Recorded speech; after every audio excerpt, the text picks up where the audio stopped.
Good morning, everyone. And it feels like morning today. I cannot wake up my face. It's like, come on, I've just sung Waitress on the guitar quite badly, but you know, I was trying to wake myself up. She used to be mine. How are you all? We have the wonderful Nicky Bolton joining us here. She's going to tell us all about her career as an agent and her newly formed Nicky Bolton Management. So we're very excited about that. What have I got to tell you about? I've got to tell you about coffee mornings.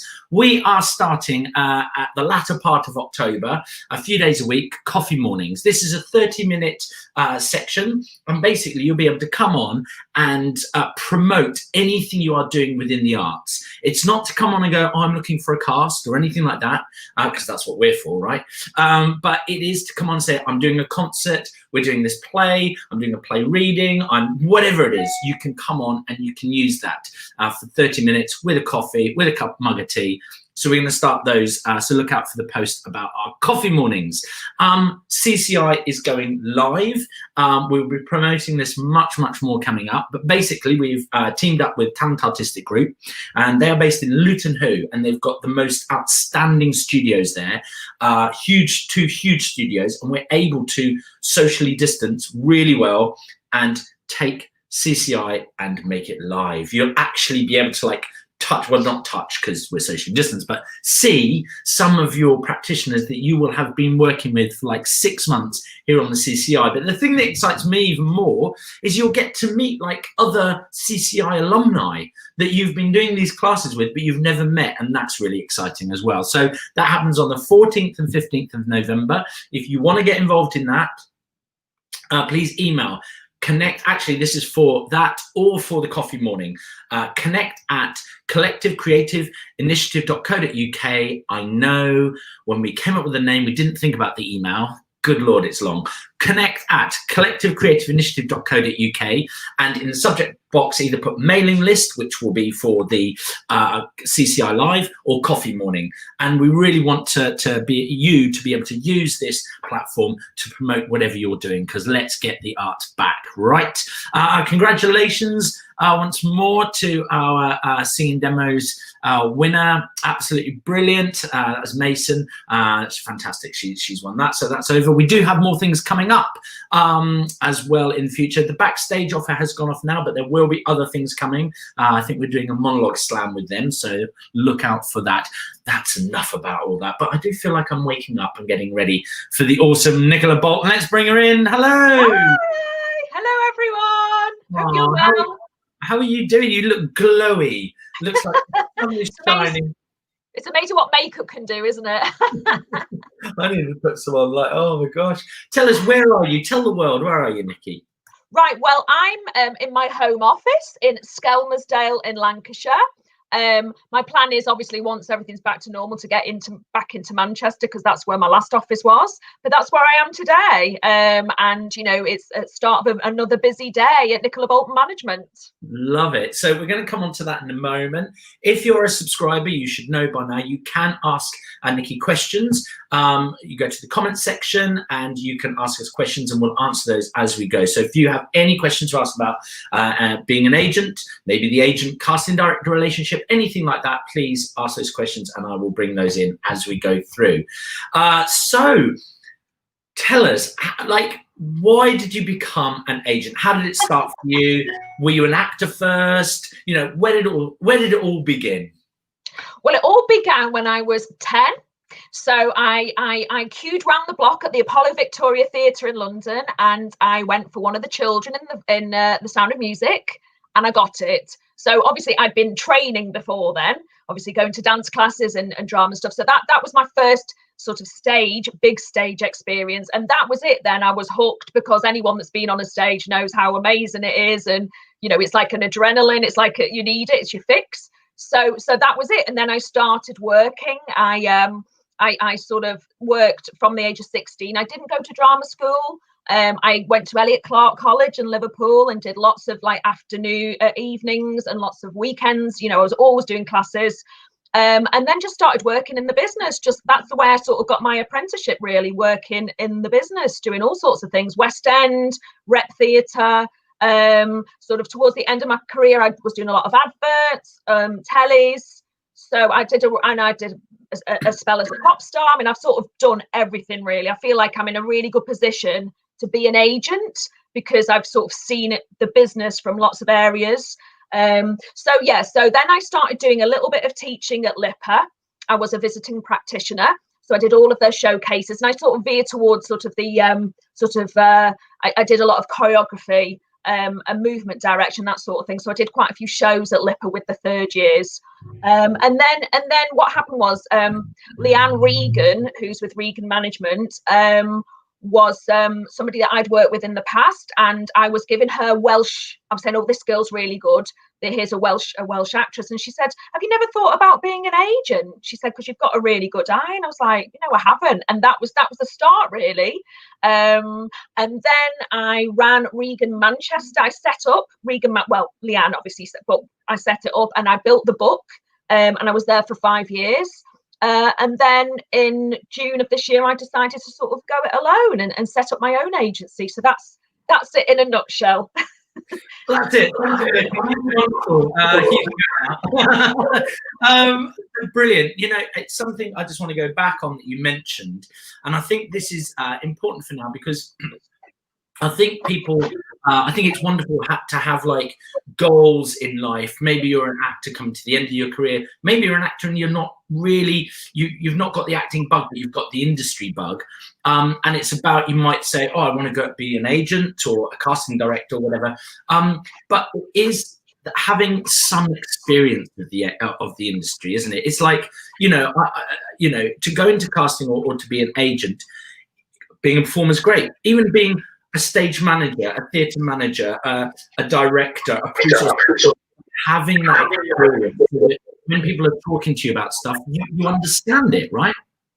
Totally. I think that when I'm dealing with my actors, when I'm dealing with casting directors, I have done like a little bit of casting as well. So I know what it's like to sort of get all the subs through and then people say, oh, she can't do that day, or, I'm really sort of sympathetic. And I think that it's kind of a triangle really we're in. So we've got the agent, we've got the actor, and we've got the casting director, and we all really need each other. So I think that it's really good if if an actor was, say, with a co-op and they went in to sort of do a few days just to see what it's like to be an agent. And so I feel that I understand what it's like to be an actor, and I understand what it's like to be in casting. So I feel that I think it's good to know and understand the business from another side, basically, and it all helps you to sort of Definitely. And I think with Rosie and I starting out as casting directors, we'd both been performers for a long time. We'd both also worked as directors or musical directors. We'd produced, and I worked as an agent for just over a year with Kenny Scott Associates. So having that knowledge of knowing what you're going through really helps us, or knowing what an actor's feeling or even the director's feeling, because we've had those roles. It really allows us to run our the casting side in a certain way, because we've experienced all of that, and it's so important. And I think, how do you feel? I mean, so many people feel that becoming an agent's dead easy, right? And it's going to make loads of money. And I'm an actor now, but sure, what I'll do is I will start my boutique agency, and I'll just get loads of new grads in, and we'll be making a fortune. It's dead easy, right? It's really hard. I don't think I've ever worked as hard in my life. I mean, obviously, setting up a business in the middle of a pandemic is some people call me brave, some people call me crazy. But I think that it's a lot of hard work. It's a lot of graft. It's a lot of contacts. I mean, I think that I was in the good position that I'd been an actor myself. So I had those television contacts, with Coronation Street and Hollyoaks and Emmerdale. So I had all of those in place anyway. So I knew those people as an actor. And obviously I'd worked at a lot of the rep theatres. So again, I knew I had a good network. So that really helped me when I sort of approached people and said, look, I'm going to give up acting now. I made a decision, I was getting on a bit, and, I've got children and stuff like that. And I thought I need a bit more stability, and I still want to be in the arts. I still want to be creative. And as I approached sort of all my friends that work at Corrie and stuff, and everyone was like, yeah, go for it. It was like, go for it. We've got a relationship with you anyway. So I think it's when you set up an agency as well with Spotlight, you don't get on all the breakdowns as an agent. You don't get to see everything. You've got to work for those contacts, you know. So it's not easy, and it is a graft. It is a set, you know. You're trying to promote and get your people in to places, you know. But I think that at the minute, for me, there's a lot of stuff on Netflix. There's a lot of obviously there's not a lot of theatre, unfortunately, as we know, but there's a lot of TV, a lot of film, a lot of adverts starting, and they're trying, you know, to get through this coronavirus, and so it's starting. It's by no means back to normal, but it's definitely starting to get busier, I would say. I think as well, something to highlight being an agent is the ability to, I mean, there's all those contracts and to read, and what I think that can be forgotten. You're an actor and you're looking at the rosy dollars that you think agents are making, but what you don't realize is that contract, because you didn't negotiate your contract as an actor, your agent did it. So it's all those numbers. When you get an ITV drama or a BBC contract through, or a contract for an advertisement, they are complex things to navigate, and you know, someone needs to tell you how to do that, right? Yeah, I think that you know, I think that an agent is there as like a buffer. So you as an actor don't have to do all that, because some actors really don't want to talk money. They'll go, oh yeah, I'll do it, and I'm not bothered. And you know, so an agent is there to protect. I think, you know, to sort of look at everything, look at the small print, sort of say, yeah, no, you need to get this, you need to get that, and that's what you're paying your agent to do, and also promotion. I mean, your agent will be doing so many more things behind the scenes that you know of. You know, you might think, oh, what do they do all day? Well, I can tell you, they never ever stop. I mean, at the minute, I'm starting at 8 o'clock, because there's no face-to-face auditions. It's all self-tapes, so that takes so much time. So I've got to get them in by 10 o'clock. I mean, I've just done 2 this morning, you know, before. So I'm starting at 8. I probably finish about 8 at night. You know, it's like, you know, the very, very long days at the minute, but it's all worth it. And yeah, it's not an easy job. No, is it? Casting's not an easy job. It's very absolutely. You know, I think people think, you know, with casting, it's sitting watching actors. Well, that is a lovely part of it, but it's about 5% of actually what we do. We are very pro. Say that again. Go for it. It's a massive jigsaw puzzle, isn't it? You know, casting. So a lot of the time, so I try and let actors know when they haven't got a job, if I've been told, and I try and find out. But at the minute, with coronavirus, it's taken a lot longer. And sometimes in casting, you know, they've got to get certain parts sorted before they can get the other parts done. So it's a big jigsaw puzzle, and it just takes time. So I do always endeavour to tell my actors, you know, because I know that that's important for their mental health and everything. Definitely. And we've always done that as casting directors ever since we've started, you know, to let everyone know. And what we like is now that the agents, they know that they are going to be told. So we don't get badgered too much unless there's another contract come in. And we're very pro agents. We're very pro someone not wanting to have an agent as well, but we're very pro agents in terms of, you know, we've done 100 Q&As now, and if you watch any of them, you'll see us going, your agent is there exactly the way you just said, to protect you. They are that buffer. They are, you know, they're there to look after you. And one of the big things, and I mean, I knew when I worked as an agent, but now as casting, and we often say to actors, just breathe a second. And it's when they sort of hound the agent saying, I'm not getting seen, thinking that you don't want them to be seen for it, which is like madness, right? Because, you know, this is the behind the scenes thing. Just talk through, because we always get asked this. So there's the process of casting. So a breakdown comes out and you see it. Talk through your process of what you then go through to submit those clients to the casting director. So obviously, a lot of my work does come through Spotlight, but sometimes it's just I'll get an email from a casting person saying, yeah, we're casting this. These are the characters. Can you give me a list of people for those characters? So there's sort of 2 ways that we do it. But through Spotlight, I'll see a breakdown. I'll look through I mean, often I just go, oh yeah, that's such a body. So I'll probably send 2 people, 3 people maximum for the parts. And then I will, you know, and then I'll send that off, and then I'll wait. And then I might follow it up if I really think they should definitely be seen. I mean, obviously we've got to be sympathetic to casting directors. If they say no emails, no phone calls, then we have to respect that. There's a reason, because they just can't cope with the amount of traffic they're going to get. So I totally respect that. But obviously, if I've got a good relationship with the casting director and I go, look, you know, this person is really right for it, I will do a push. And then hopefully they get an audition. Now, and in the old way, it would have been a face-to-face meeting, perhaps. But now it's often a self-tape request. And you know, I think actors really need to make sure that they're good on self-tapes, that they've got a good system in place, because that's going to be with us for quite some time now. So it's things like having, you know, buying a cheap tripod, you know, getting a cheap mic, using your iPhone, that's fine, in a very sort of blank room. So if you can get, some people have bought a blind, you know, like a big white blind pulled down behind them, that's fine, or a white wall. What we don't want to see is like clutter behind me. You know, we don't want to see your kitchen, your shower, unless you're doing it in situ, maybe, I don't know, but that's what we sort of want. We want blank, so we can just concentrate on your performance.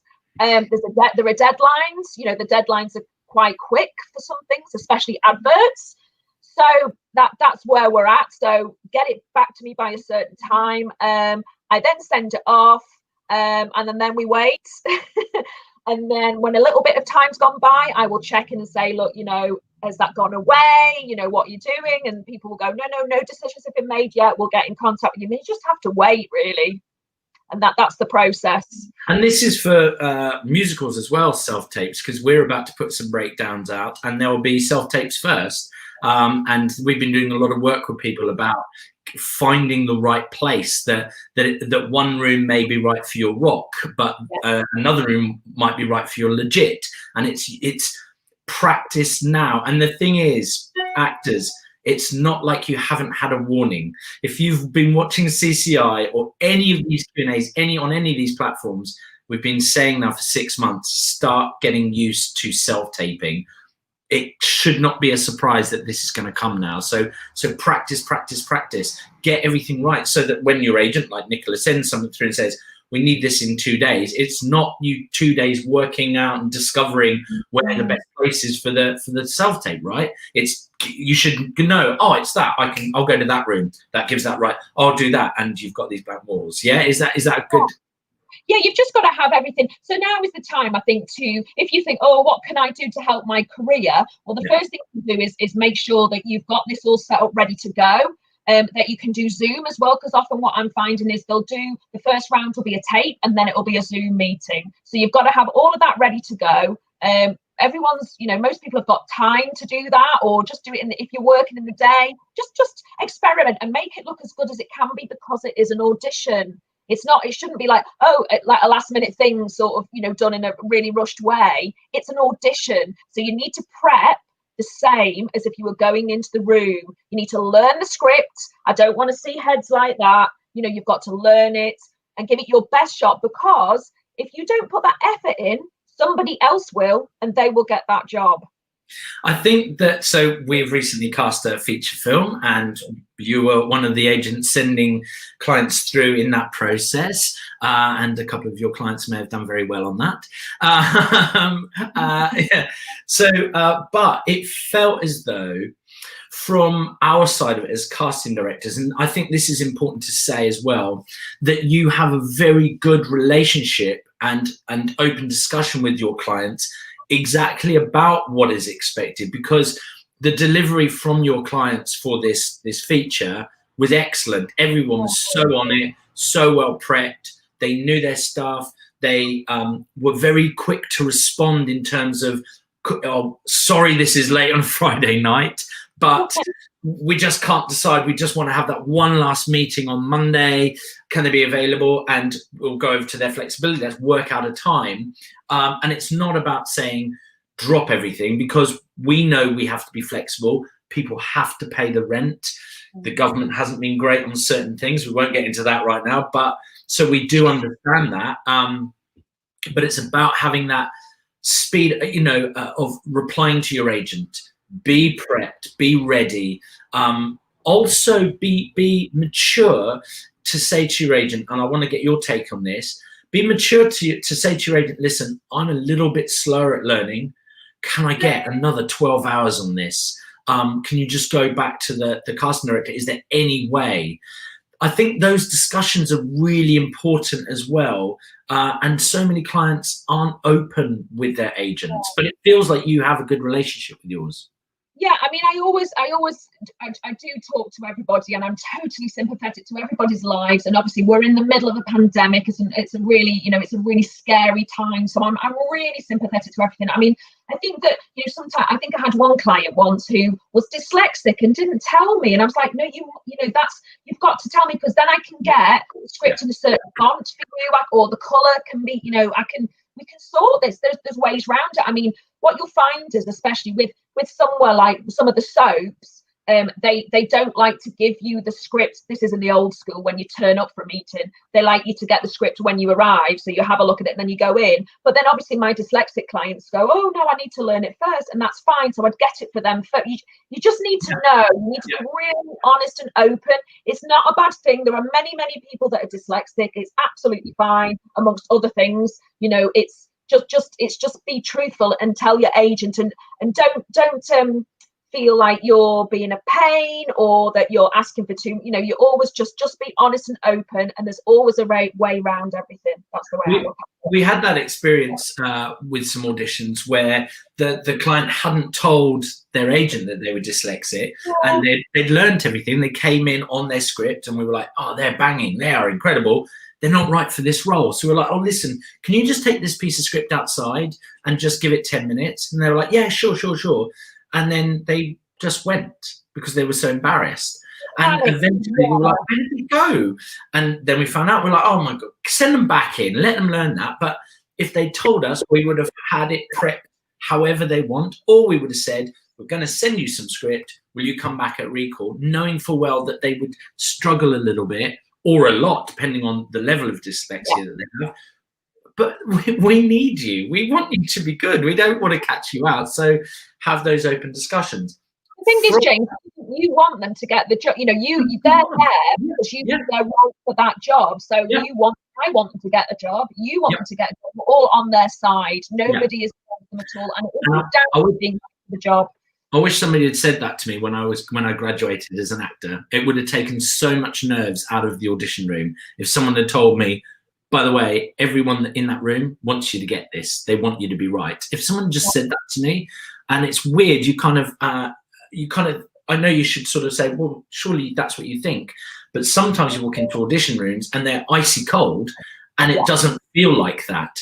But that's just because the pressures that table can be under, the director, the producers, the choreographers, whoever is in that room, they're under an enormous amount of pressure to deliver these casts and to find that talent. It might be that they've been struggling with a role and to fulfill that role, and they just can't. No one's been quite right, and the pressures are on them. And you might be the person. So know that you might be that person, and also know that we wouldn't have called you in if we didn't want you. It's not like trial by jury. We want you to walk in and just go, oh, we want you to make our jobs easy. It is a massive thing. Coming on from that and relationships, we always say to actors, if you can't have these open discussions with your agent, are you with the right agent? That's a big thing for us. Yeah, I mean, I hear a lot when I did do face-to-face meetings with actors when they'd come into the office, and people going, oh, I'm scared to ring my agent, I'm this, I'm that, and the other, and I'm like, well, that I don't agree with that. I know that agents, casting directors, everybody is time poor, you know, I do appreciate that, but there must be scared though, shouldn't you? You shouldn't be scared. It should be like, I know as an agent we had times for people to call in to check in. You can't call in every moment of every day, because we wouldn't then have got our work done, wouldn't get you those auditions. But we'd be like, I don't know, Friday afternoon between 2 and 5, feel free to call. We'll set up a meeting. Or we want to talk to the clients, but obviously not calling every day. But that relationship is so important. It really is. It's like I feel like a mother. you know, I feel like I'm like, have you done this? Have you done that? You know, that's kind of it's a weird sort of role, isn't it? It's kind of like a weird marriage. You know, I have to know like that every, you know, I say, right, I need to know what you're doing Saturday, Sunday, Monday, Tuesday, Wednesday. I need to know everything because, you know, at the minute things are coming in on different days, and, you know, things are casting, you know, say, right, we need it by this day and stuff. So it's all gone flipped a bit, hasn't it? It's not sort of strict 9 till 5 or 10 till 6. It's all changed. So but yeah, it is, it's a real, it's all about communication, isn't it? It's all about communication. Sometimes, you know, people can be sat at home, actors can be sat at home thinking that something's happened, or I don't, what's this, what's that? It's better get on the phone or email and say, can I have a quick chat? Or can I arrange to come and see you, or can we do a Zoom, or, you know, and that's what it's about, really. You've led perfectly into the next section, which is wonderful, and that's communication. It's so important.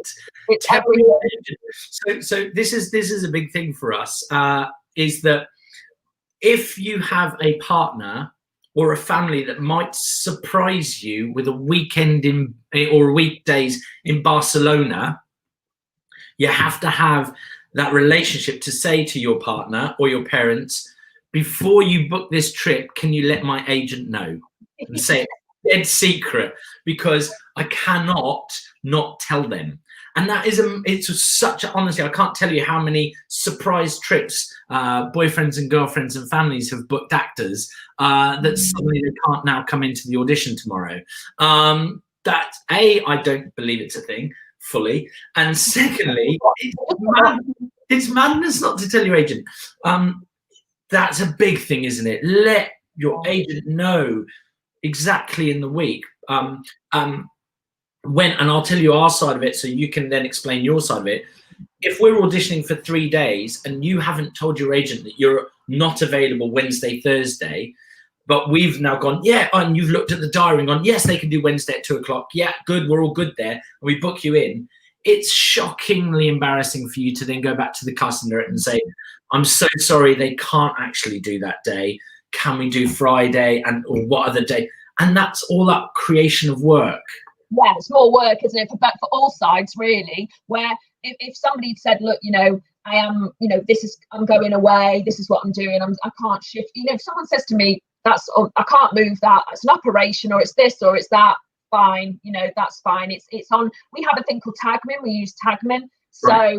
That's my diary system. So I tell people to put things in there, and I sort of say, you know, yes, put it in red if you really can't get out of it, but if it's something you can shift, like, you know, I'm going to the hairdressers, you can move that. So right. You know, right. You can do that. That's not a necessity. That's your, you know, we have to go to auditions when they come in.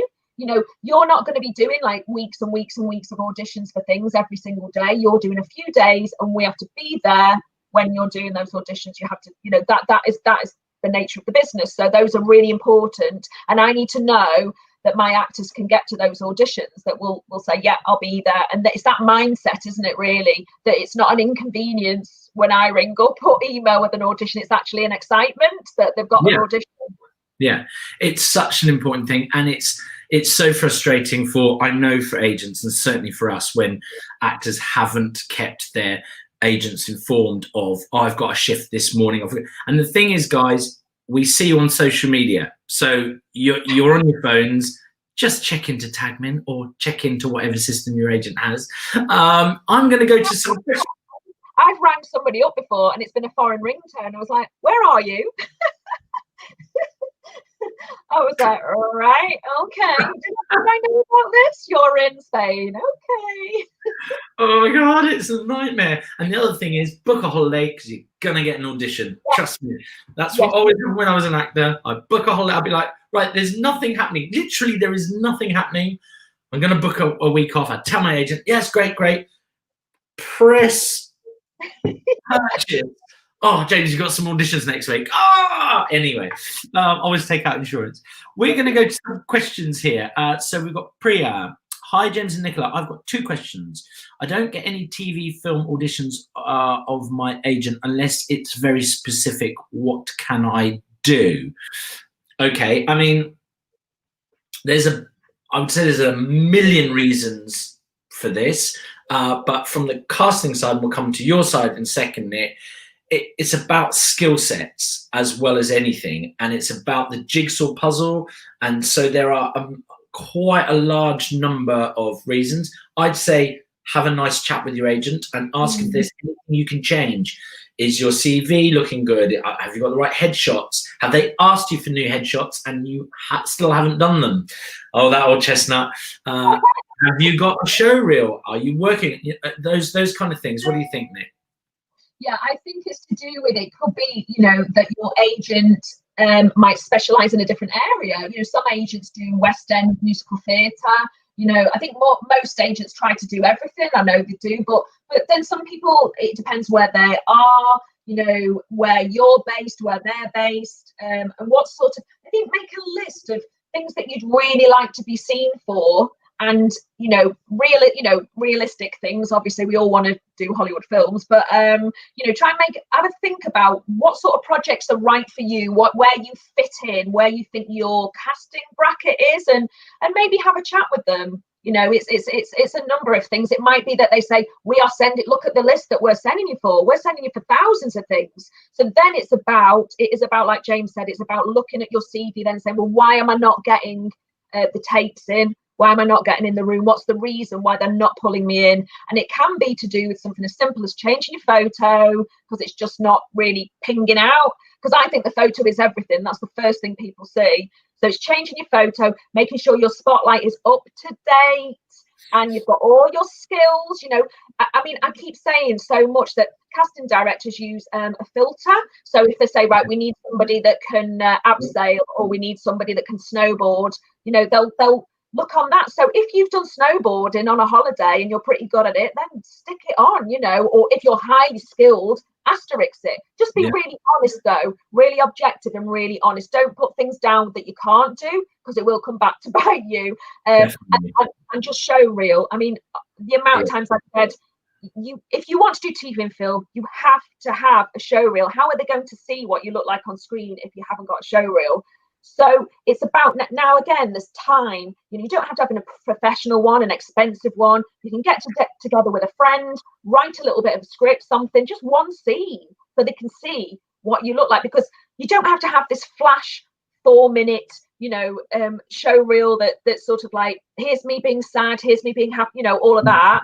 Just one that looks like you if you were going into a casting that's around your casting bracket. So there's time now to do this. There's time, really. So I also don't think anyone should have anything over, really, I say 5 years old on the show reel. Definitely not over 10 years old, because you just doesn't look like you know. So I don't act like that anymore.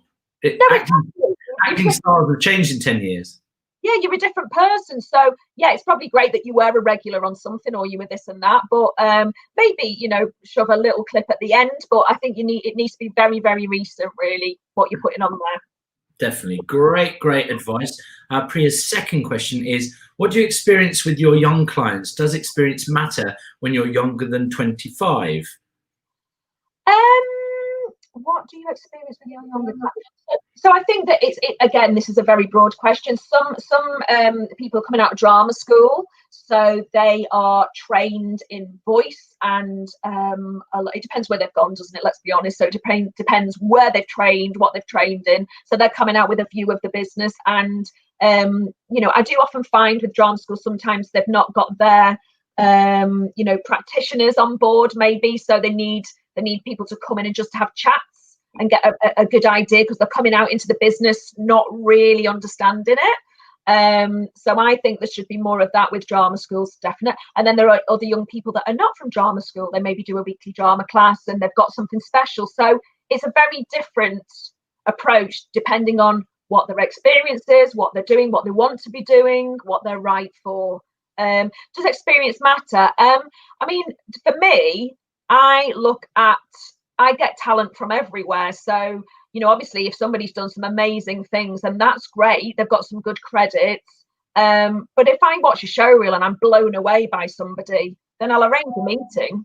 And that comes down to us on our side of it, actually. We get asked a lot about credits mattering. Do they matter? Wow. And we're like, well, if you have a show reel and it's outstanding, then the credits no longer, they fade away, because we can see who you are, and that's all that matters.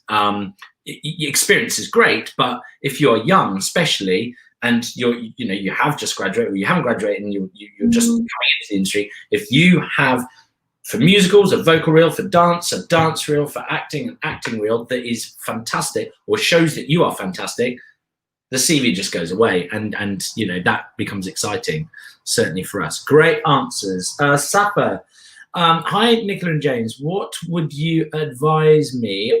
I would like to get my first TV credit on the British soaps as a day player co-star. Any advice? Right, so I would maybe look into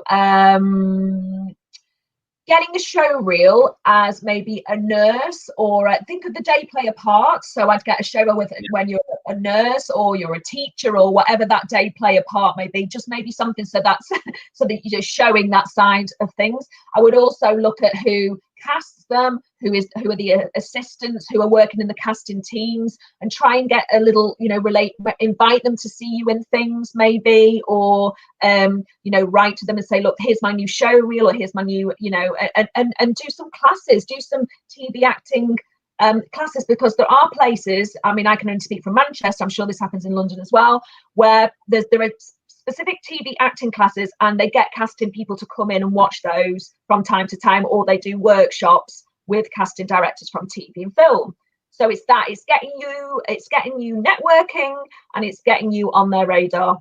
I think it's also being confident to sort of write to the TV and film casting directors and saying, listen, especially for soaps, if you ever do like an open day, sometimes they do like where they'll just call in lots of people that they feel are interesting for parts that might be coming up. Maybe they're casting a new family in the future that they know is going to coming in, so they might just do like some generals. So it's always nice to sort of write again, have something to show them, and say, hi, if you do any generals, that's always a good way, or this is what I'd love to be seen for. I'm new, and showing that, I think, that maturity to say, listen, I know I might not be ready to be a lead part yet, but I know I've got to put the graft in. I'd love to be a day player.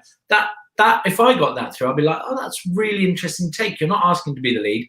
You're asking, and I would, for me, certainly, I would pay a little more attention to that and be like, okay, all right, you understand. You have to graft. It's not, life isn't going to be handed to you. So yeah. It's being realistic, isn't it? You might go up for it and you might get the lead in a new family. It's a bit of a lottery, isn't it? Who knows? But it is about being realistic, and it's about putting things in place and having, like I always say, watch TV, look at who the casting teams are, the directors, the producers, because people move about, especially in the soap. So you'll get a director that's directing on Emmerdale will go across to Corrie, and it's just knowing who is working where and getting an idea. And everyone loves a little bit of ego stroking. So if you watch an episode of EastEnders that you really love, and then you see the directors working on Emmerdale as well, note that director on that episode, and then that name comes up somewhere else. That's a conversation saying, I now see that you're at Emmerdale. I saw this on EastEnders. I thought it was fantastic. They're going to love that. Everyone loves their ego stroking a little bit. They'll be like, oh, wow, you've really paid attention to me. Thank you so much, So I think things like that are great, definitely. Christopher, hi, James and Nicola. Quick but random question. If you're living with other actors, is that something to mention when applying to agents, as castings seem quite focused on the same household at the moment? Yeah.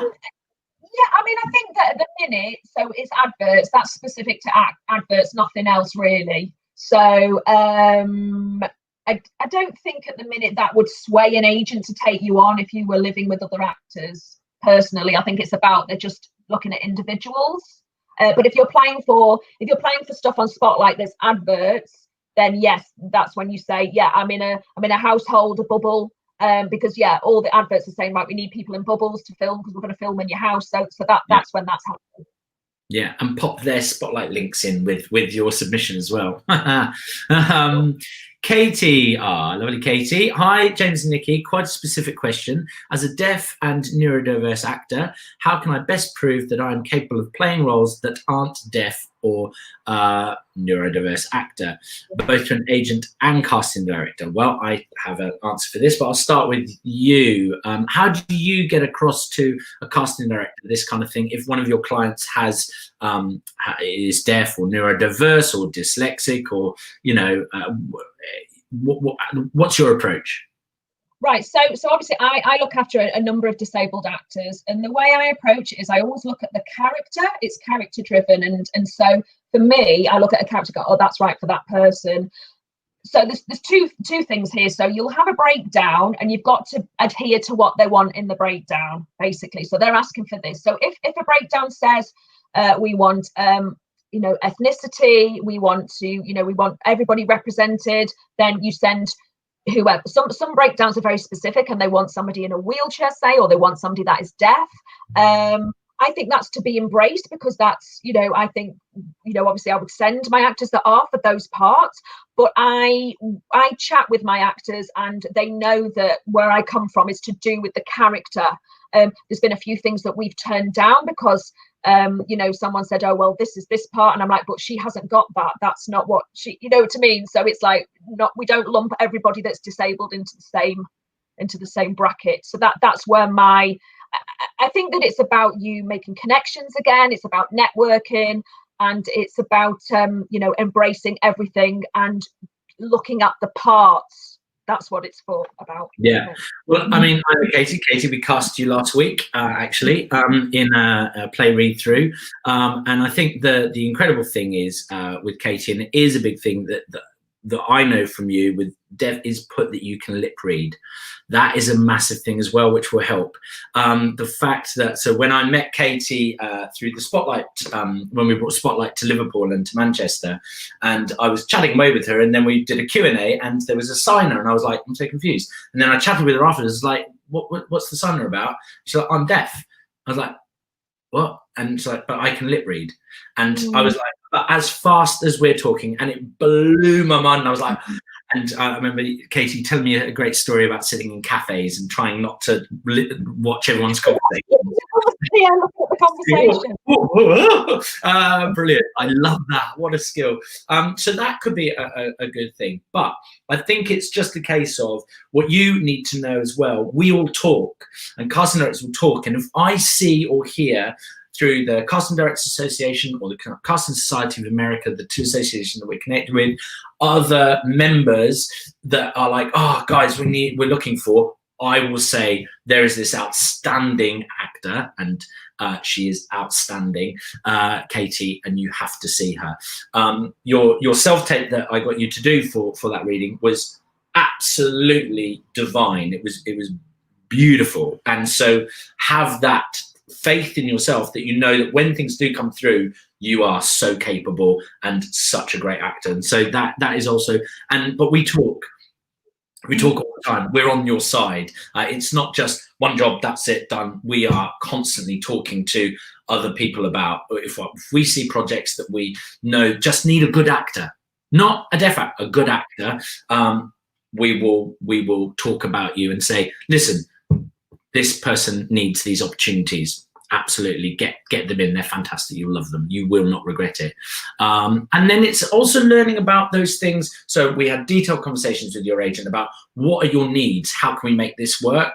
And then you came back and you explained that. And we were like, fantastic. That works for us. That's great. I wanted to do everything possible to make sure you were in that room because you were the right person for those roles and for that read through. So that's the other thing. Don't think that if you have a disability that we are not trying. It's exactly comes down to what Nicky said first off. It's character. If you're right for the role and we know you're fantastic, on our side of it, as creatives, we'll do everything we can to make sure that we can get you in that room and make that happen for you. So, because what excites us is talent, and when we find someone that's right for the part, that's exciting. The disabilities, all of that stuff it's not about that. It's about are they that role? Oh my gosh, they so are that role, and that's what is really exciting for us. Is that these things resonating with you, Nicky? Yeah, totally. Yeah, totally agree. Yeah, for me it is. I can only speak from my experience with my actors, and it's always about the character. It's character driven. It's character led. And you know, I will listen to my actors as well, and they'll advise me if they say, well, you know, I've had people look at scripts and go, well, that's badly written, not badly written, but it's just they wouldn't say that or this and that, you know. So we get stuck in basically, because that's how we ever going to create change, you know. Yeah, brilliant. I hope that answers your question, Katie. Leonie, what we got here, that is so true. Would have helped to hear that, but some people tell you the opposite is true. I think that might be relating to We Need You, maybe, looking at the time that was done. Regarding the headshots, do you think one needs to get a new, very good English there, Rachel. One needs to get new headshots if their hair changes. For example, their hair becomes shorter and changes colour. I know my answer to this. Yeah, you have to look like your pictures, because there's nothing worse than turning up for an audition and somebody is completely different to the way because they've got you in to that audition thinking that because they've got this character in mind, thinking that you look like this, and then you go, oh. So yeah. Tell your agent. Tell them that you've had a haircut. We always say that it's okay that, let's say you've had you've shaved all your hair off and the little that's left you've dyed it electric pink. Great, isn't it? I don't care, that's fantastic. But please send a shot of that to your agent so that they can say, I'm submitting my client, but this is what they currently look like.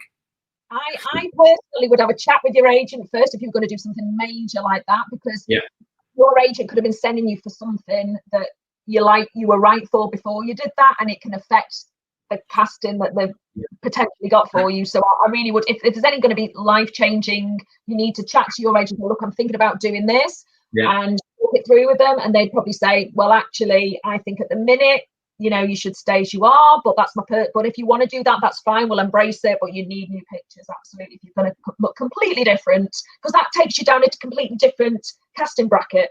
Changes your casting bracket completely. And the other thing I say a lot to students when we're in there, if you are having your hair changed, so let's say you've got hair like Nicky and you decide to shave it all off, and that happens on the Thursday, on the Friday you have your headshots booked in, so know that your hair cut and colour or whatever it's going to cost is costing you that plus your new headshots. It's really important. And because it's what Nicky said earlier, for us as casting, it's a jigsaw puzzle. And the way someone looks, and I do this as an exercise at workshops, the way someone looks changes their casting so much that it then affects the entire jigsaw. And I do it with, as I say, at workshops and with students, this casting thing, and it's not based on talent, it's just on look.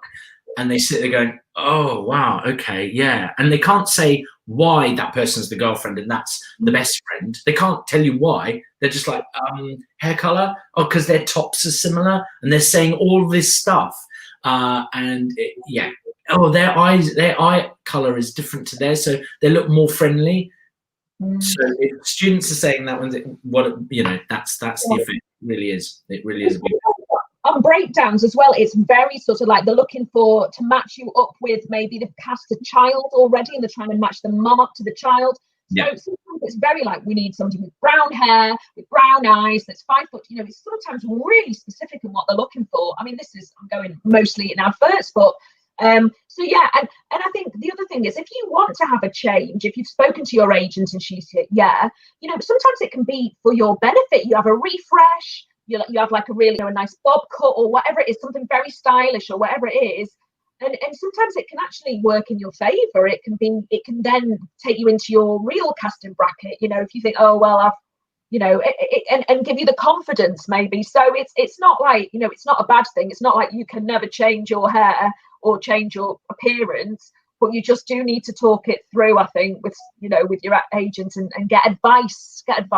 Definitely, and that's weight change as well. Some people through lockdown have gone on these incredible, like, I'm getting cut, fabulous, great. Or people were like, I don't want to get cut anymore, I just kind of want to relax, and that's great too.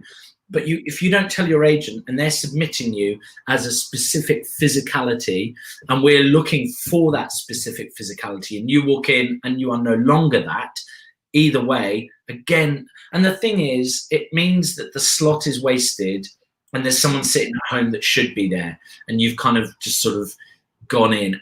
Just communicate with your agent at all times. It's back to that, isn't it? So back to sort of being honest and going, look, you know, I've put a stone on, or I've lost a stone, or I've changed my hair to green, pink, you know, or I've had a nose piercing, or whatever it may be. Face tattoo. Tattoo, a Spider-Man or whatever. Can you imagine? Indra says, would you take an actor who isn't on Spotlight? Great question. I would, but obviously it makes life a lot more difficult for us as agents. I have done in the past. We've taken people on and we've sort of worked towards getting credits up and stuff like that.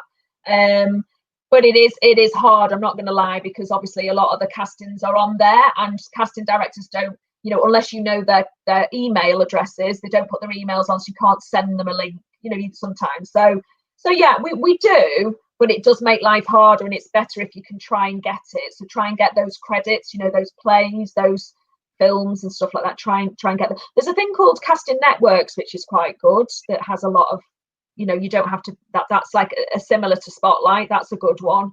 So maybe try and get on there. And that's, you can have a free what do you call it, membership there, as long as you don't have too much media on. So you can have your photo on there, and that's it really, and then send yourself for stuff.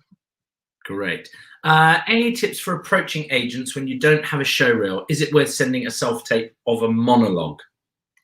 I think that it's more acceptable now, because obviously we are in a pandemic and we can't go and get the, you know, but I do feel that for me, it's about seeing how you react to somebody else. So when you're going up for a TV job, you're obviously interacting with another person. And if you haven't got that, I mean, a monologue's great. There are lots of TV dramas where people are doing monologues. Of course, they're fine. But for me personally, I want to see how you react with somebody else. And I think it would be better for you to get, so even if you've got acting friends or you're in a class somewhere and people are, you know, try and do a bit of a scene together and get that filmed. That would be my advice. Definitely. Hi, James and Nicola. What do you look for in a prospective client? Right. It can be anything. I mean, it's so obviously I've got a book of actors that I have already. And I don't want to have 10 of a similar type, or, you know, that's so. What am I looking for? I'm looking for something that I go, actually, for me, I don't know about you, James, I get a bit tingly. Like if I think, oh, it's one of those things you can't explain. It's probably the same for you when you're in a casting room, when you walk out, you go, oh my God, that's the part. That's the person. You just know. It's weird. It's a weird thing. So I'm looking for, I'm looking at the photo, I'm looking at everything really. And also I will put work in if somebody is not polished, but if I think there's something there, something raw, I'll take them on, I'll give them a go. So it's such a, there's so many different things. It could be that I've seen a part that I think they're right for, you know, that's coming in, or I can look at Spotlight and go, there's more of this type of person, or there's more of that, or listen, it's a really, that's a difficult question to answer, but yeah, it's just to every agent is different as well, you know. Definitely. Great stuff. Nicky, this is a great kind of, because we're almost at the end, so this is a good one to end on. I'm impressed by your contacts on soaps, and this is an area I'm keen to work in. Are you open to actors contacting you at the moment, re-rep? If yes, are you looking for particular playing ages, etc.? Right, so this again is a difficult one, because I have quite a good list already. So at the minute, because of where we are in the business, in the industry, because it's not like up to speed really fully, I'm sort of saying at the minute I'm not looking to take on people, but this will change. I'm going to revisit this probably after Christmas. I thought, well, I'll give to, you know, because obviously setting up an agency and trying to get my actors work is like, you know, taking a lot of time, and I can't take more people on if I can't get work for the people that I've got, really. That's the way I look at it. So at the minute I'm not, but I think that I am always looking for younger, that's where I can see I've got gaps in my book, as it were. So I'm looking for sort of 16 to 18 really. But then it'll change. But that's where I'm at the minute. I'm sorry, Maria. That's where I'm at. If you are looking at agents, make sure go on there, and nearly everyone has a website. Go on their website, and most agents will have on there how they want to be contacted regarding representation. Some have a specific email address, some have a specific person to write to, or they may just say, our books are closed at the moment, look out for when we reopen. And that's not to say not to write to agents, but also we always say, Nicky, don't mass email. You've got to have done your research within that agent that you want to write to, so that they know that you know who they are, that you want to be looked after, that actor wants to be looked after by you for the rest of their careers. That's it. So hire Dear Agent, and then you know that that's being sent out to 50 agents. It's not the way to do it. I mean, I get that, or I get Dear Sir, Madam, or I've had one sent on a CC, so they've sent it to like 20 or 30 agents. I mean, it doesn't make me feel special, and it doesn't make me feel like this person sort of knows that that's not the way. I mean, I think most agents would say an email addressed to you personally, and just say, look, you don't have to go into great lengths, but just say, look, I really like your work. I've looked at your Twitter. I've looked, I feel like, there's a gap on your book. Do a little bit of research. You can find everything out you want to find out online, and just be. It's personal, isn't it? It's because I do reply to people and I put their name in. I don't say dear actor. Yeah. It's like so just think about how you would, if it is just you don't care who you get as an agent, then that's a strange one, really. You've got to sort of you've got to think, right, what sort of work do they get? Oh, right, okay, that's the sort of work I think I'm right for them. It's a fit, isn't it? It's like who's the perfect fit for you? Not every agent is perfect for every actor, so it's about doing your research and just writing, a nice cover letter, spotlight, get your spotlight right as well, because the amount of emails I have, I'm getting my show reel done in a month, and I'm thinking, well, why didn't you just wait till you've got the show reel? Because at the minute I'm just going to say, well, I'm not, send it me then. So that's a bit of a waste of time, isn't it? So it's the same with us in casting. Don't write to us, hi, is it okay if I send you my stuff? We don't reply to those, because that's madness, and we have so much going on as it is. Just write and put your spotlight link, mandy.com link, backstage link, casting networks link, and also don't put lots of headshots in. Just send us to one place where it all lives, and then we will read it. But yeah, don't ask if we don't have time to get into those conversations through email, because our inbox is a mental place. Totally. You get so much a day, don't you? So many emails, and it's everybody's time poor, and it's not, but I do, I do always want to reply and respond, and I want to help actors if I can. I mean, sometimes it's like someone wants to get in a conversation with me, and I'm like, I'm sorry, I don't represent you. I really haven't got time to sort of, Exactly. I'm just going to give you some thanks. Rachel says, thank you. I personally changed my hair drastically, just slightly shorter. Look at new headshots. Good. Maria Cole says, and I'm 40 years old, 45 plus.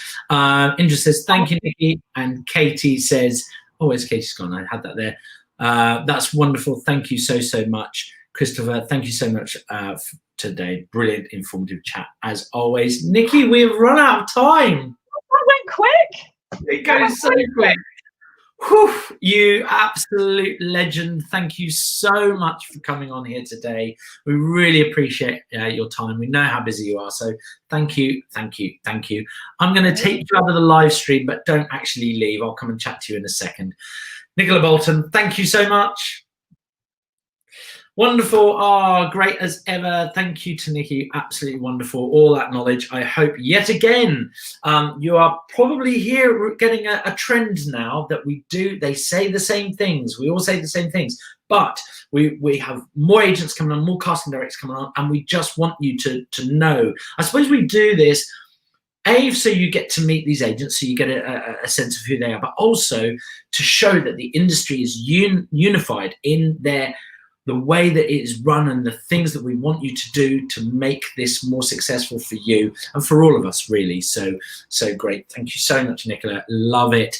Coming up at 12 o'clock, we have another agent who is also a director. Monsieur Anthony Williams will be here, and he is working with 2 actors exploring Noel Coward's private lives with his director hat on. You may have seen Anthony recently. He came on, did a Q&A for us as well. So we're very excited to have him back. At 2 o'clock, Music Focus Prep Your Rep. Music Focus Prep Your Rep, that's hard, with Sam Coates at 2 o'clock. And then we have a candid Q&A with Danielle Flamagna at 5 o'clock. So we're excited about that. We did have Eminem Jazz here today, but unfortunately they had to pull out yesterday. So if you were expecting that class, sadly, that class isn't happening today.